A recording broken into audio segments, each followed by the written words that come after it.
Obviously, her mother probably has no idea who any of her children belong to. Really? It's not my fault you guys don't want to know me. It's not my fault that your dad had sex with my mother, and I'm a product of that. And it's not our fault that they both did it either. Ms. Ellis said that she had a brief fling with the defendant, but the man involved says that cannot be true because he never slept with Ms. Ellis. And here is how that insane case began. Ms. Ellis, you claim you had a brief fling with the defendant 3 years ago. Soon after, you ended up pregnant, and now you hope to prove that he fathered your 3-year-old son, Zamarian. Yes, Your Honor. And Mr. Coger, you argue it would have to be a medical miracle for you to be her child's father. And you're asking the court not to order a paternity test. Yes, Your Honor. I definitely wasn't expecting to hear that. If they did not have sex, how did she get pregnant? Anyway, Judge Lauren proceeded to ask the defendant, Mr. Coger, how their relationship started, and he claimed they kicked off as friends from the start. Like that, so it came to the point where she wanted to come over and stuff like that. So if she would come over, we would hang out. Over the next course of time, we ended up being home alone.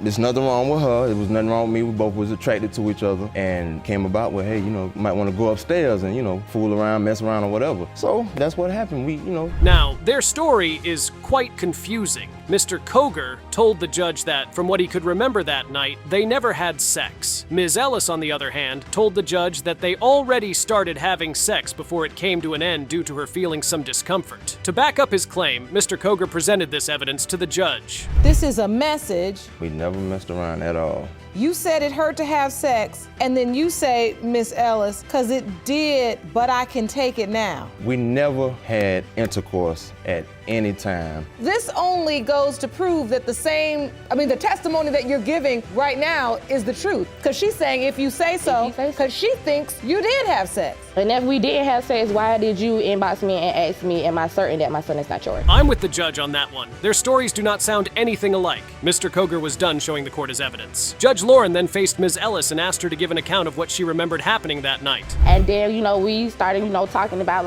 sexual stuff or whatever. We went upstairs. As he said, he got undressed, I got undressed. And I was like, okay, it hurts. And he was like, you want me to stop? So I was like, no, you can keep going or whatever. So he kept going. And so I was like, okay, now it's starting to hurt a little too bad now. Can you stop or whatever? So bottom line is, and we'll say this politely. This is going to be one tough case to settle, trust me. Moving on, Ms. Ellis was out shopping with her mom when she passed out. As soon as that happened, she was rushed to the hospital, where she was hit with a truth bomb from one of the nurses. Okay, one day me and my mom, we was out having mother-daughter day, shopping, going out to eat and everything. So we're walking to a shopping mall or whatever, and they say, I passed out. And I had to be rushed to the hospital. I woke up, I'm in the hospital room, I'm not knowing, what's going on, what to do. And so a nurse came in the room and she was like, okay, you had passed out. We feel like you had a heat stroke, so we're gonna give you some fluids and everything, draw some blood to see what happened. Oh, trust me, that's not the news she was expecting to get from the hospital. Mr. Coger, on the other hand, found out about the pregnancy in a very ridiculous way. When the judge asked him how he found out, this was the reply he gave her. Wait. What happened? I found out. I was scrolling, we was friends on Facebook. I scrolled through her pictures, found out she was pregnant. I saw her stomach, she was all pregnant, stuff like that. So yes, I did ask her, I said, hey, you pregnant? What's your thoughts on it? Do you somehow think that it might be mine? No, you didn't say, do I somehow think it might be yours? You said, is it mine? I said, do you think the baby is mine? And what did you say? Well, you heard her. She did not want Mr. Coger to have anything to do with her baby. Another truth bomb is about to hit the floors of the courtroom. Apparently, a week before they messed around in the bedroom, Ms. Ellis was intimate with another man, which then begs the question, how certain is she that Mr. Coger is the father? A week or so prior to us messing around, yes. So a week or so prior to you and Mr. Coger having the sex that you may not have had, you were intimate with someone else? Yes. Without protection? Yes. All right. You have evidence as well. Jerome, let me see that, please. So here, Mr. Coger, you point blank ask, how's the baby? Do you think it's mine? And then you respond, the baby's doing okay, and no, I don't think it's yours. And then you say, okay. Wow. Ms. Ellis has got to be kidding. She had already told him he was not the father of the child. Why then? Is he in court? Jeez. Anyway, Mr. Coger had his wife by his side in the courtroom. When the judge asked her what she had to say about the situation, this was her response. I support my husband in the whole thing because there's no reason for him to lie about something that happened before we even got together. He lied about a lot of things. You don't know about a lot. He doesn't have to lie about having sex with anyone. And on top of that, he called her in front of me and put it on speakerphone, and he asked her the same incident. Did he tell you we had sex in the car? Excuse me, she's speaking to me. That definitely makes Ms. Ellis look like she's been lying in the courtroom. One thing is for sure, though. The DNA results never lie about these kinds of situations. Let's find out who the father of the child is. Mr. Coger, you are Zamarian's father. Is your memory coming back now? Not at all. Not at all, Your Honor. Not at all. I don't have no reason to lie about it or, damn.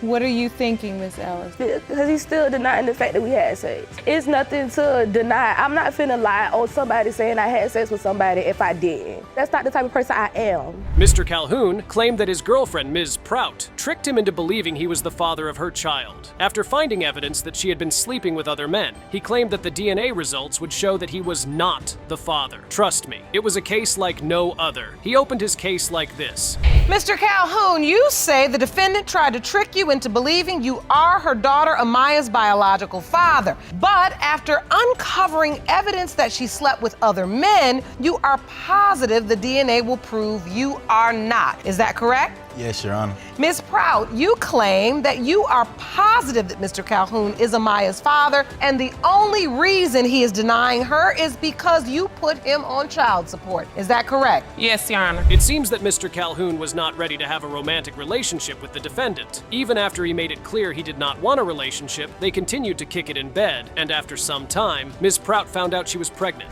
You still continued to have sex with him after he made it clear he didn't want to be in a relationship? Correct, Your Honor, I did. And at some point you found out you were pregnant? Yes, ma'am. Me and a family member of his, we went to the store. I bought a pregnancy test, went back to his house, took the test. It was positive. The lines were fainted. The next day I told him and showed him the test, but we were both in disbelief. That's not true, Your Honor. We were both in disbelief, Your Honor, that I was pregnant. He said he didn't believe me, but he wanted a DNA test. So in somewhere in there, you believed that I was pregnant because you wanted a DNA test. Wow! Mr. Calhoun really didn't want anything serious with Ms. Prout. Blocking her on all social media is just very extreme. Mr. Calhoun told the judge that he believed she had taken fertility pills to get pregnant just because she wanted to be with him, but Ms. Prout claimed it was a lie by saying, She called me and said that she had took fertility medicine to get pregnant by me, and she got exactly what she wanted out of me. Oh, did you say that, Ms. Prout? No, Your Honor, that was not what was said. I did not take any fertility pills. Once I found out I was pregnant, let me tell you how crazy. This is the crazy part. I did not believe I was pregnant. I went to about 4 or 5 different emergency rooms, and they all confirmed I was pregnant. I was still in disbelief. Went to 3 clinics. They said I was pregnant. I mean, they were not using protection while kicking it in bed, so why doesn't she believe she is pregnant? Now, Ms. Prout had her calendar showing the window of conception, which placed Mr. Calhoun as the father of the baby. When asked if he agreed with the dates, he said this. When you look at that window of conception, Mr. Calhoun, do you have any issue Yes, ma'am. with the dates? Yes, Your Honor. You don't believe you were intimate on there's July no issue with the dates, but I'm saying I feel like I have reason to believe that she was intimate with other dudes besides me during those dates. Really? How do you have reason to believe that? I have reason to believe that after a conversation that me and Miss Prout had on the phone, she told me that she was having sex with a dude all the way up until the day of the July 24th. Now, it all makes sense. Mr. Calhoun was not the only man she was sleeping with at the time. Funny enough, Ms. Prout did not deny messing with another man. She claimed that she did sleep with someone else but cut ties with the person before the window of conception. Yes, I was having sex with someone, but this was way before these 2 weeks. It was 2 weeks prior I had stopped messing with somebody else because I knew I was going to run into him at the parties. At the end of the day, he really denied my baby because he on child support, period, points. That's it. It has no, it has been back no and deal forth. with child support, One minute I'm the daddy, I'm happy, whoop-de-whoop blam. Then the next minute I'm not the daddy when you get hit with them papers. Now, why would she lie about the hospital not being able to perform a DNA test? What could she possibly be hiding? Mr. Calhoun told the judge that even though he signed the birth certificate, he still had doubts about the paternity of the child. These were some of his doubts. My doubts come from, I'm walking to the store. I get to the store, I run into 2 neighborhood partners that I knew growing up, and they like, you got a baby by Miss Prout? And I'm like, yeah, supposedly. She says her little girl is mine. And they tell me, that's crazy because she said she had a baby by me before. And when I asked her to, when I asked her to produce the paperwork and produce the pregnancy test, it was non-producible. That's a lie, Your Honor. Oh boy, that has to sting. I wouldn't want to be in his shoes after hearing something like that. Now here is the crazy thing. He was not just talking. He had evidence to prove that what he was saying was true. From Mr. Calhoun, why are you posting this pic if you said I was the father? From Kia, Miss Prout, you a dumb blank. You signed the birth certificate knowing you ain't the father, and then you changed her last name while I was still drugged up. I posted it, Your Honor. Yeah. You a dumb blank. Yeah, And the only thing But now you standing here saying you the father. I don't know why you denying it. I know why he denying it. That. After saying and posting that conversation on Facebook, I don't believe a word coming out of her mouth. Now, there was a witness in the courtroom, and she happened to be Ms. Prout's god sister. She claimed she had more details about how things really went down in their relationship. My god sister was having unprotected sex with another man. Also, before he came into the picture, myself and also other members felt that my god sister was already pregnant because of her demeanor. What do you mean? Her mood changed. She was very moody. So when he did come into the picture, they had unprotected sex, of course. A week later, she took a pregnancy test. That's not enough time to consider him a possibility. Wow. Now, that has to be one hell of a revelation. Anyway, there is only one way to find out the truth, and that is to reveal the DNA test. Without wasting any time, the judge revealed the results, and this was her verdict. Mr. Calhoun, you are the father. Wow. Wow. Why are you so upset, Miss Prout? Y'all don't know what I've been through with this man. Like, this whole beef thing, I can't co-parent like that. Either we gonna co-parent the right way or it's just not gonna happen and we can go to court and figure it out like that. Ms. Cousin and her mother had one goal in that courtroom, and that was to prove to her ex-boyfriend and his new girlfriend that he was the father of her child. Trust me, these guys weren't here to play. From the looks on both their faces, they were ready to fight till there was no more strength in them, and this was how it all started. Miss Cousin, you and your mother say you had no choice but to drag the defendant, Mr. Bell, into court today because you're fed up with his lies. Yes, He denies being the father of your 7-month-old son, Taquan, and has even gone to the extreme by blocking all contact with you. Is that correct? Yes, Your Honor. Mr. Bell, you say that Miss Cousin has told you that you are not Quan's father and say she's trying to use this baby to bust up your 6-year relationship. Is that correct? Yes, Your Honor. Everyone in that courtroom was tense. Ms. Cousin's mom was a force not to be reckoned with. She had all the power in the world to fight anyone who wronged her and her daughter. She wasn't the one who was hurt, but she sure was doing all the talking in that courtroom. Lies because he a two-time liar. He told my daughter that he was single, that he was not in a relationship. I know he was in a relationship with her because I seen his picture on her phone when she started being with him. I seen how her attitude changed. Who did I sleep with, you or her? I knew then that she was pregnant. Who did I sleep with, you or her? I met you at a relative house. Apparently, Mr. Bell lied to his daughter and told her he was not in any relationship, but deep down, he had been seeing someone else. Mr. Bell was definitely not going to keep quiet while they dragged his name through the mud. We went out once, but that was it. A whole weekend? No. I had to get back to her. You went out once, a whole weekend, yes. And then not only that, y'all had lunch together. Can't she let her daughter talk? She wasn't there.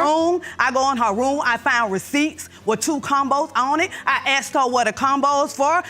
For him and her. You know, at the end of the day. 2 combos meal for lunch. Mr. Bell wasn't just sleeping with her, he was also using her to sort out some of his bills. Ms. Cousin was furious. She couldn't understand why a man would lie to her daughter and still manipulate her into paying his bills. When she should have been. Were you paying his phone bill? Yes. While she was paying his phone bill and buying him lunch, I was also doing other things for me and my husband to have a roof over our head. We don't have no other income, but what my husband do is work. And at the end of the day, I want Cortez to step up and take the responsibility and be a man and help take care of his son. Mr. Bell wasn't changing his story. He stood firm with his side of the story and said everything they accused him of was a big, fat lie. There was no relationship between them, and all he did was flirt with her and eat whatever food she offered him. Nothing more. He even went as far as saying they had sex in the car, and she never visited his house. Wow. You said you already ate the food because she was buying it. Yeah, she offered. So, Mr. Bell, you said this was a one-time thing when you had sex with... In a car. Oh, okay, so you had sex in a car. Did you use protection? Yes. No lie. Yes. No lie. Miss Cousin and her mom, they're claiming that this was going on. This was an ongoing relationship. That's not true? No. Yes, it is true, Your Honor. Destiny, I see the tears in your eyes. When Miss Cousin's daughter found out she was pregnant, she called Mr. Bell to tell him about it. And on the spot, he denied the pregnancy, saying it couldn't be his, and he wanted nothing to do with the baby. When I came home, I called him. I said, I'm pregnant. He said, oh, well, call me back. Let me know what you gonna do. And that was it, and he hung up the phone. Did you tell your manager at work? I told my manager, because that's the day that my back was hurting. She said, And she you could told go. me the baby wasn't mine. I don't want Why the is baby by you- you anyway. Wait, he just said that you told him the baby wasn't his. He's a compulsive liar. All he do No, is you lie. and your mama But compulsive Mr. liar. Bell, you said that she didn't tell you, she told the manager and the manager told you. Yes. It was turning into an unending catastrophe in the courtroom. The judge had taken enough of their rants and arguments, and she decided it was time to bring the situation to a close by reading out the DNA results. Who do you think the father of the child would be? Mr. Baker or his so-called best friend? Mr. Bell, you are the father. Thank you, Lord Jesus. Oh, yes. Oh, yes. I'll It's take solid. my child support papers in the mail.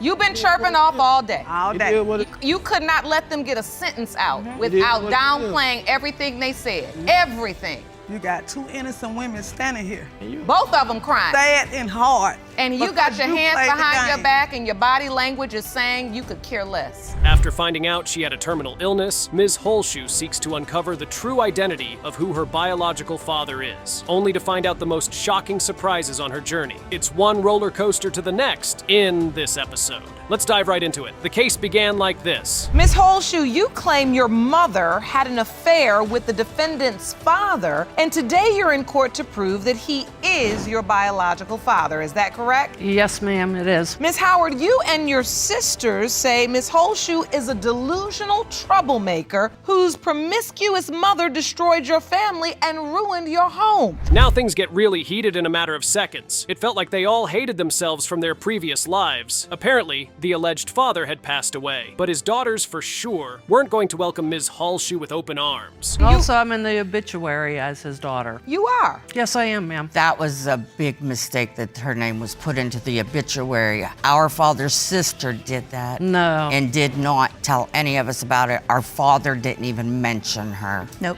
That's So a lie, why would ma'am. she be put in the obituary if no one ever mentioned her or knew about her? Our father's sister and her mother were best friends, and our aunt is the one that told her.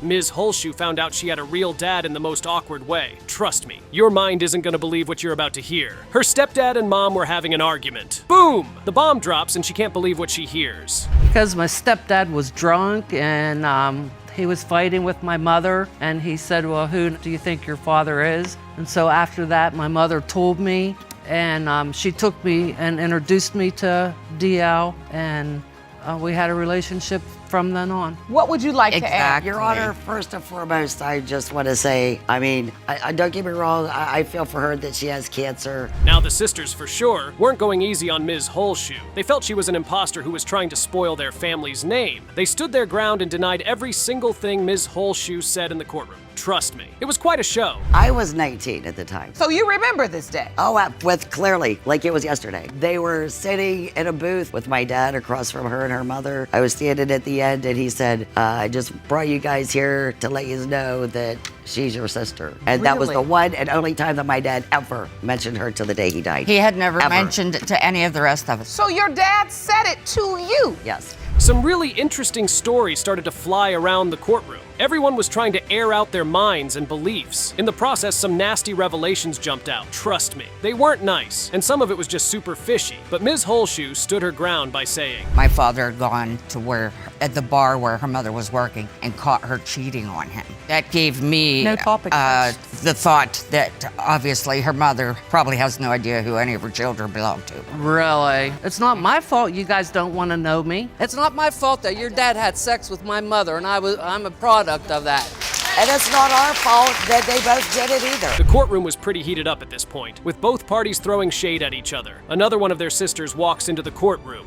Surprisingly, she's on Ms. Holshoe's side. She believes that there is a chance that Ms. Holshoe is her sister. Now that's interesting, wouldn't you say? What is your opinion? I believe that she is. You do. Tell Yes, the I court do. why. because my father told me that she was. She just needs a family, Your Honor, because her whole family, she's shut out. They've shut her out because she's such a devil. About that moment when you were informed or your father told you. Well, we were out one day, and I was about 19, and he said that he wanted me to meet one of his girlfriends. Okay, I had met several of them before. I thought you said you were 17. No big deal. Now she had quite a lot to say. Not only did she back up Ms. Holshoe's claim of being their sister, she also said their father was no saint. He was also messing around with other women. Wow. Oh, we don't. Our dad is all of our hero. That our father slept around. He is our hero to this day. And I'm not going to bash him, but yes, he loved women. And that's just the way it was. Some men hunt, some men don't. Okay, well said. Now, your sisters seem to think that Miss Holshoe's just trying to stir the pot. She's trying to get into your family. The tension was palpable, but no worries, because the moment of truth was here. It was time to spill the beans on whether she was really his daughter, or if it was all a joke. All eyes were on the judge as she got ready to give the final verdict. That the probability of half-siblingship between Diana Howard and Misty Lynn Holshoe is 98.1%.